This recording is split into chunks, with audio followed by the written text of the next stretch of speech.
bamwe bagiye banataha ntacyo batahanye. Fata urugero rwa Miss Aurore ubu tuvugana, Imana imbabarire kubona namuvuzeho. Uzi ko hari ahantu yari ari ngo yitsimbatsimba n'ibiki byose agataha ntacyo atahanye. Kamishi urabizi ibyo bintu ariko ntukajya wikiriza umeze nk'utari urajyana nanjye. Ibyo bintu wajya ubivuga kwe ko kuvuga ukuri aribyo bintu bifasha n'abandi bana bakazamere gutyo. Urumva hari mantere twagenderagaho yuko kandi n'ubu ngubu nibyo. Umuntu wabuze umuntu utagaragara cyane ibyubaho kurushaho, ariko icyo gihe ni mu gihe uri muri action, uri guproducing music, uri busy. Ariko umuntu nkanjye wibera aha ngaha nzatakaza kugira interaction n'abantu se nta muziki ndi gukora, ahubwo muzananyibagirwa.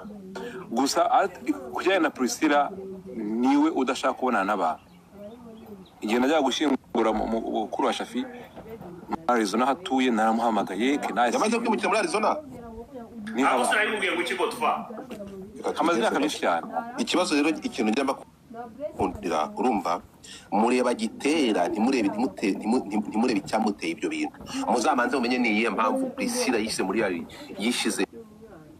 yishize mu kato ku buryo adashaka guhura n'umunyarwanda wari wese, especially mu bantu bakora umuziki. Kandi abari kumwe na Shafi bite byawe bari kumwe na Nina. Charlie niba bari kumwe se? Charlie si haba nawe abari kumwe na Shafi. Umva jewe ndi kubwira ibintu nafashe umwanya. Niba ari abantu urabizi ni Click n'imfura, ni Click ndamukunda, ni Click n'umunyamahoro, urukumva ni Click n'umunyamahoro, nta kibazo ufitanye nawe. Ni Click n'umwana mwiza, ni umuntu utuje, yisubiye no muri iyi minsi, yisubiye no muri ntuza muri yakurikiye Meddy barajyanye, ni ntunsige ni magara twagiye tubyemeranyeho. Ariko noneho Kamishi uyu mwana kubona ibi bintu bivugaho mu gaceceka ngo igisubizo cyiza kiri tekinike ya gihanza uramuganye guhe imusuzuguye. Hari abandi bahanzi bameze gutyo nkuko yakubwiye ngo Queensha ntabwo ajyaga muri studio atari kumwe na Puff G. Nanjye niba ibyo niyandikiye ntabwo nashaka kubiririmba ngo mbisore ntabanje kuvugisha Gisa cyangwa Puff G kubera connection atari n'umuziki ntari ku rwego rwayo, ariko nkabanza icyo nshaka kandi nkagikora nkakigeraho. Priscilla rero nawe ni umuntu ufite ijwi ryiza cyane, rero ukabyumva kabisa ukavuga uti nuko bigomba gusoundinga, ariko afite zero capacity yo creatinga melody or lyrics. Bisaba ngo ubimwandikire umuririmbire abisubiremo kukurusha nko Kamishi ntago bivuze neza muri ya mvugo yacu Godfather. Ibyo nshaka kuvuga urukumva kuvuga ngo witwa Princess Priscilla ni bwenge buke. Oya ntabwo mwemberera Jay, urabizi ko niba uvuga kuri Priscilla ni umuntu uretse gato birenga no kumufana nkamukunda by'amaranga mutima sigaho ndakubujije. Niyo mpamvu ukunda keza muzobe cyane. Uretse gato sigaho ndakubujije mu bana bafite ikinyabupfura n'uyu munsi. Jay uramwana w'umukobwa ni umukobwa utarigeze wiyandarika. Kaze ngubwire Kamishi arewe uragira ngo ntangire nturike Kamishi arabizi ibyo Kamishi arabizi. Uretse gato mu bahanzi twigiye mu bahanzikazi twagize urukumva yahuye n'ibiza nk'iby'abandi bose byo kumva ko mu mahanga ariho hari ubuzima. Godfather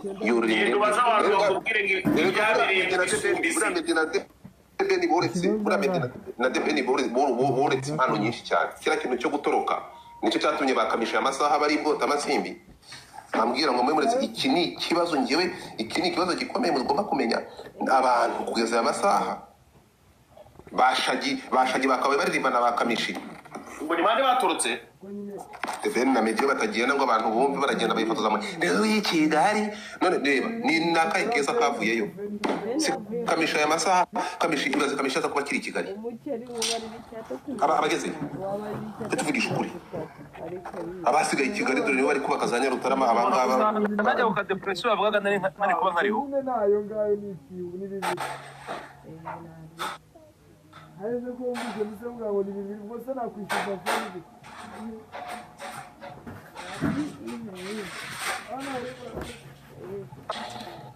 Okay, ndikumvikana. icyo navugaga ni iki tugendane gake tugendane gake ngo boss gisaje hariko gisa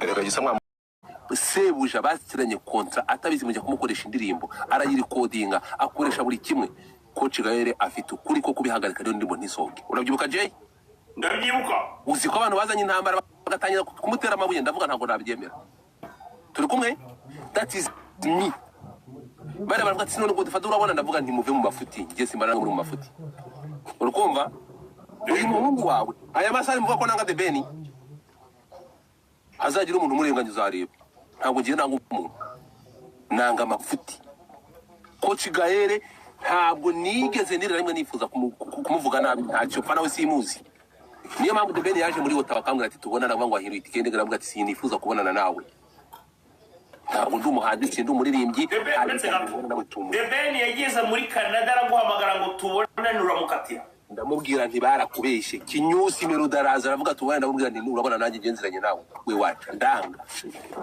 bankira muri abiri abihembo bijyanyu ngo nibiki ndababwira ati ibihembo byanyu ntabyo nkeneye I'm here to speak the truth no gutanga umusanzu ugomba gutanga no uretse gato abo batangaza mwiruki nyuma ngo babamukotanwe ndabugera witwa de Beni yageze muri Canada yamangaye araguhamagara ngo ntabwo yamangaye kuko nje namunamuye uzabaze ndi mu bantu bunamuye bano bahanzi harabikora ryakorwa ku ma YouTube unyumve ndabigusubiriramo banza umbwire de Beni agera muri Canada yamangaye nabizi kuri YouTube uri gustreaminga inkoramo content nyumva yamangaye aburaho kurara uramwanya karara ugenda barakubeshye ngo ibintu wakoreye ndi muvandimwe ntabwo nemera ko ntabwo nkora ama content gutyo ndakubujije ariko ngewe meze wishaka kunkoramo ikiganiro umva amagambo ureke kuyatwistinga ni ibisanzwe nk'umuntu nka Godfather abantu bagira amatsiko yo kureba wangu kuri ngafata ijambo nkavuga ni sinemeri harabika riri gukorerwa umuvandimwe nubwo namuzi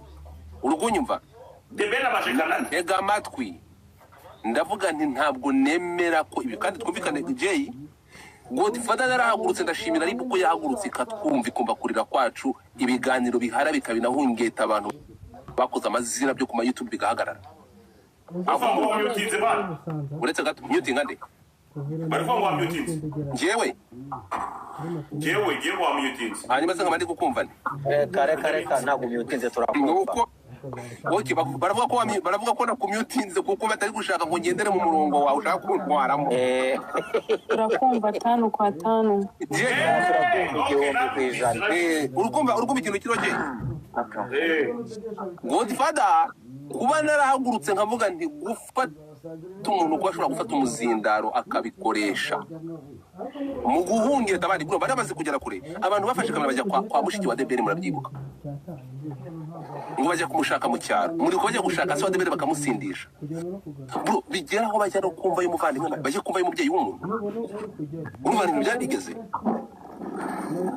nukuvuga ngo ibi bintu uretse gato so guhagarara ko ibyo bintu nkabirwanya ngahaguruka nkavuza induru ibyo bintu bigahagarara aya masaha akaba nta muntu ushobora gufata imbuga nkoranyambaga ngo azikurishe inkoni ikubita abandi of course uwo muntu kwifuza kumbona ntabwo byari gitangaza nta kindi yanshakiraga so ageze ngo ati kari imiti kuko dore ko yarazi ko ni no muri Ottawa ariko nge nta gahunda mfite yo guhura n'aba kuko aba batipe niba batekereza ngiye ntabwo ndi umuntu waje ahangaha kugira ngo nikube ku bahanzi nabanye nabigiye cyari ngombwa ntabwo Godfather niba mbona bihishe ntawe nshaka guhura nawe nzabahereza ibindi mo sinkeneye ko mumbona urumva niyo mpamvu ndafata nkuzi wibuka ko nkuzi kamishi tandukanya Godfather uzi unyiba charger yanjye wantwaye charger passport tukahera wenda kuzanyisubiza urumva ndakwambuye kuri Simba wantwaye charger yanjye uri kumugura w'umuzungu urumva warakuze kuyitwara aya matangi kwishyura bamo nka iPhone birangire urumva so tugende gatoya rero kugiye mu rusaku je wawe uretse gato icyo navuga ni iki kire bari kupa icyo navuga ni iki kire nyutinga bari barakupa hano hanze nta ribi icyo navuga ni iki ngiki abantu bajya banabyumva urukumva umunsi nzumva turabiwe ibintu nzasohoka ngenda ariko sinzigera na rimwe nkora ikintu kubera amarangamutima y'umuntu Kamishi ntabwo nkubeshye wantwaye caja yanjye narayigutije ntabwo wayinyibye ariko narayigutije nyine uragira ntiwayinsubiza wenda ujya muri Amerika muri mugino niba ari inkuru numvishe mu buzima nkababara nuko numvishe ngo wagiye muri Amerika caja yanjye utayinshubije nariherenda. Okay, ninzamuka mu kwa gatandatu nzayiguha. Urakoze cyane uzazana passport uzayikura ariko tusigaye dufite iPhone zidacagirwa zitagira battery. Zahari zikoresha mu buryo bwose ibifite impande zombi. Okay. Urakoze cyane kuba wumvisha agahinda kandi ukazansubiza caja yanjye. Narayiguze ariko hari umuntu nanjye ndimo amafaranga 800. Ninde? Umukinnyi muri Rayon Sport witwa Mambo. Reka mbabwize ukuri buriya amarangamutima Jay nawe Kamishi nimwe kambabwire ntimuzigere mwibeshya buriya amarangamutima n'amafaranga ni ikintu kimwe.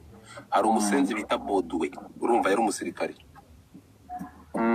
Yandi y'ibihumbi 40 by'amanyarwanda mu bihumbi 2009 byo kunshakira provisoire. N'uyu munsi agahinda karacyanyishe nkeneye ubutabera. Ukumva warira. Bodwe ni utarapfa ukiriho w'umumetisi. Warutiye Godiyari. Nagari Kamishi wabuze ngo urumva warira. Ibihumbi 40 by'amanyarwanda wandiye. Mu bihumbi 2009 ayo kusengera muri Edini aho nasengeraga naje no kwandika urwandiko hari muri zari nasabye urwandiko ko amaturo yose natanze bankora refund bakayansubiza n'uyu munsi ndacyategereje amafaranga n'ibya 10 mwantwaye I need my money back. Pasteur ndabizuzanyumva nsubiza amafaranga yanjye natuye kuko naje gusanga bitari ngombwa ariko urabizi ko hano bayadusubiza nyuma y'umwaka. Nukuri ngiye w'amafaranga natuye yose ugiye je wamyuti umumyutinze ara nagiye kujya ikiganiro kirarangiye none ntabwo ngomba kujya gusemura uretse gato urasemura muri rurimi mu Giswahili. Okay, je mvugira ngo inkuru za Kamishi na Godfather na Kandari mu Cyongereza. Izo ndimi z'amahanga sugira ngo twazibasha. Niyo mpamvu navuze ngo ni mu Giswahili.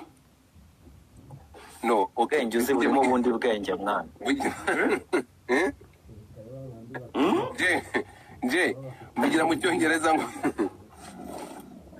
amakakama y'intuntu. Mvugira ngo akanakumiro mu Cyongereza. Akumiro ni amavunja. Mwana kandi babandi bacikaho gato. Amavunja ndayazi mu Cyongereza. Amavunja. Urumva Kamishi? Ibintu twaje gusanga bya bitoroshye. Koko keza garuka. Ibintu twaje gusanga bitoroshye na gato dore namba urumva ariko bura twaje gusanga muri iki kinyeje muri inkundura turimo yo kwinjira muri generation ya internet n'ibintu kwikoresha kuri social media ni ibintu bitoroshye namba urumva ariko bitwaje gusanga harimo ikibazo gikomeye urimo kumva aho izi social media uribuka giti yo mu banyamakuru ahangaha harimo giti iteye ubwoba irenze no kuba gita ngo yo ni igisuti muri Nepal bingibi ibi bya social media na influencer harimo giti urimo kumva hakabamo gucinya inkoro urimo kumva aho ugomba kuza hano ukavuga ibintu biriho harimo akarengane cyangwa ushaka kubica cyangwa ushaka gushyira ukuri ahagaragara urimo kumva agahita haza kosho de la fore nayo ifite imizina cyangwa ishobora kugira ijwi ikavuga from nowhere ya 500 by'amanyarwanda ikaza ibintu byose igashaka kwitambika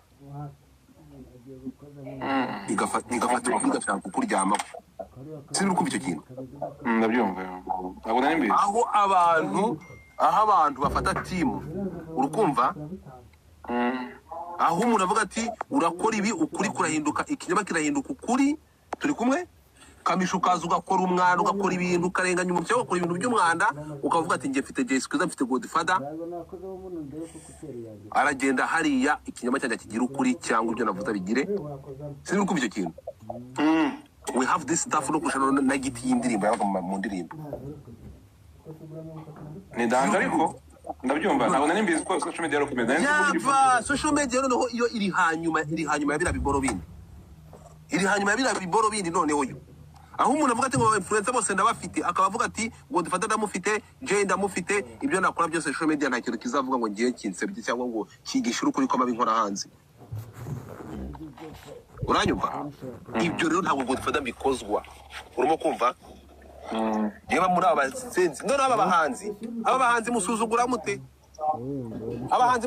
mute ko bazi ko abasuzugura bate ko bazi byonyine kumva debeni we kumva ko avuganye nawe mwavuganye abayumva ari favor yakugiriye ari igitangaza nyine yavuganye mwavuganye mugana na debeni ibaze vrema biratuma end of the month ndi kwishyura mortgage ibyo bintu biraza kunyishyurira inzu. So ibyo bintu rero biragoye cyane ariko wajya kureba umwana uri Kigali ukeneye kwishyura inzu uyu fax man rero ntabwo uzamubwira ngo uramukubita 100 ngo narangiza areke kujya kuri side yawe atitaye kukuri uri mu muhereza 100 byishyura inzu ararambara hari yavuge kurimo ibyo afate side yawe niko bimeze niyo reality especially ko noneho usanga none abantu binjiye muri social media ubagize umudomo no kuvugira hejuru urukumva akagira audience urukumva ibyo birahagije sinzi uko byumva bitandukanye ndetse naryatangaza amakuru avuga ati ko ibintu ngiye gukora biraza kwica umwuga wanjye twe nta bunyamwuga tugira urumva ntabwo bisaba kugira ngo umuntu afite umutima nama no kuba ari netre ari honete gusa ntabyo tugira you feel me. So ibi bintu rero ugasanga ni ikibazo gikomeye no muri social media aho umuntu ashobora kuzana ukuri ahagaragara cyangwa kuvuga ibintu biri byo the person akaza akavuga ati no ntabwo ari uko bimeze umuntu akajya hari akavuga ati no babivuga mfite timu y'abantu batanu kandi bafite ijwi diagona step baraza kustakinga kuri njyewe nibyo byibereyemo urumva nibi cyane no kurusha n'itangazamakuru izi social media nibi cyane kandi rero tukagira ikibazo cyuko tekereza ko ibi ngibi nta nubwo leta ibitenaho konte urimo kumva bareba ibyavuzwe cyane n'ibyavugishijwe induru bigahinduka ko ariko kuri kana atari ko kuri urumva so turacyafite akazi izi social media niba tanazitondera by the way zizoreka ibintu byinshi cyane zizashyira ikinyoma n'ibintu bibi cyane babihindura bitagatifu kandi ari bibi ni kubikubwira nzi abantu bishyurwa bakishyurwa ku buryo nta muntu ushobora kuvugwa nabi izo mpande zose bibibora wabonaga ngo byaba Debeli na Melody urimo kumva ibintu byageze aho biba serious abantu ntabwo babizi byabaye seriye byinjiramo n'inzego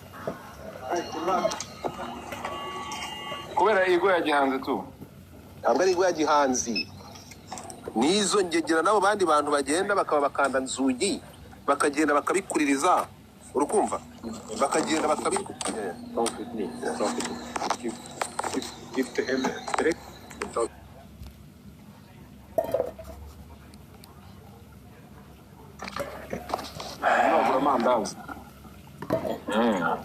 arimo aragura amacapati ko bikaze ariko buriya si Jesi Kwiza ari kubwira ko ari Gaere oya ntabwo ari we wenyine Kamishi ntabwo ari we wenyine mani hari abanyamakuru bari kuri payroll ibi ngibi ndi kukubwira Kamishi nibyo ibi ngibi ndi kukubwira you know no idea kuri ibi bintu ndi kukubwira nta n'umuntu ashobora kubyumva urimo kumva ari ukuri ruhande ugasanga nibyo kuri ruhande ugasanga nibyo kuko umuntu niba ari hara nta kandi nta YouTube channel idashobora kumuhemba icyo afite ari umunwa yeah urukumva nta kindi kintu agomba gukora ari utwo dufaranga bagakora amatimu bakagenda harada bakabikora urukumva